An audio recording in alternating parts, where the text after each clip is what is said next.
The side that is locking people up for the crime of being healthy, arresting protesters, pepper-spraying kids and beating up grannies, banning books and electronic messages, censoring social media, sending threatening letters, forcing small businesses to close, urging people to dob into centres and banning safe drugs that have worked for 60 years are all on the wrong side of history. In a frightening development, New South Wales has called in the troops to keep innocent, healthy citizens locked in their homes in what can only be called martial law. Recent freedom marches showed what happens to citizens who exercise their democratic right to protest. People are demonised, hunted down. The media vilifies to discourage others from questioning the control state. If the government can decide who is free and who is not, then that is not freedom, and no one is free. A crisis will always be found to justify measures designed to protect the government, not the public. A crisis that is as easy to create as turning up the PCR test from 24 cycles up to 42, where a false positive is the most likely outcome, as has occurred. Actions such as these have created a crisis of confidence in government. And that, fellow citizens, is on the Senate. We are the House of Review. We're tasked with a duty to ensure honesty, transparency and accountability in the government of the day. We have failed in that solemn duty, our duty to our constituents.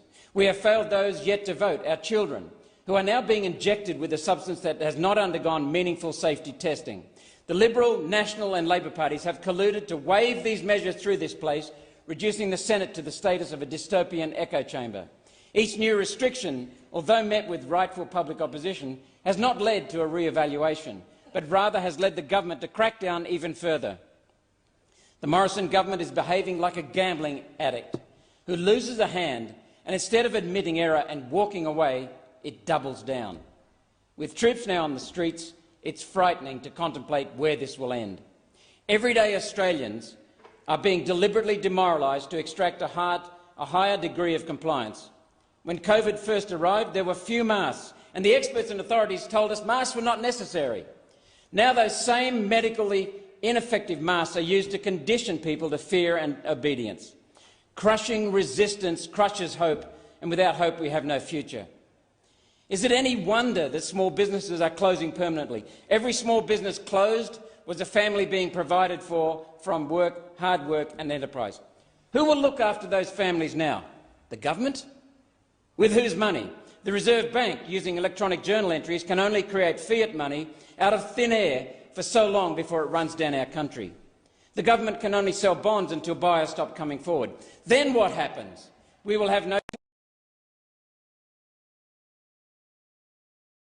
to people who were once able to pay their own way. Since when is a Liberal government, the party supposedly of Menzies, dedicated to making huge sections of the population totally reliant on the government for survival? The bad joke here is that the excuse used to justify this sudden rush to Marxism, public health, is moot. Deaths from all sources, including coronavirus and the flu, are at historic lows. Australia's death rate in 2020 was less than in 2019, and 2021's death rate is lower again. We're strangling Australia's economic life and future for no reason. Power has gone to the heads of our elected leaders and unelected bureaucrats who are exercising powers yet do not feel the consequences themselves. Never in history has Lord Acton's famous quote rung more true: power corrupts, and absolute power corrupts absolutely. It's been calculated that the civil disobedience tipping point, which is the maximum capacity of the police to arrest people, of the jails to hold people, and of the courts to process people, is, in Australia, around 100,000 people. Anything more than that and the system comes crashing down. Attendance at the Freedom rallies last month shows we're almost there. No wonder the Morrison government has been scared into resorting to the refuge of tyrants, the military, to intimidate citizens into compliance, and to mandating injections threatening to rip away people's livelihoods. Everyday Australians are seeing through the smoke screens of fear and intimidation. People now see the cost of the restrictions to family and community exceeds the medical cost of the virus. Everyday Australians have spoken. We will not be divided. We are united. We are one community. We are one nation.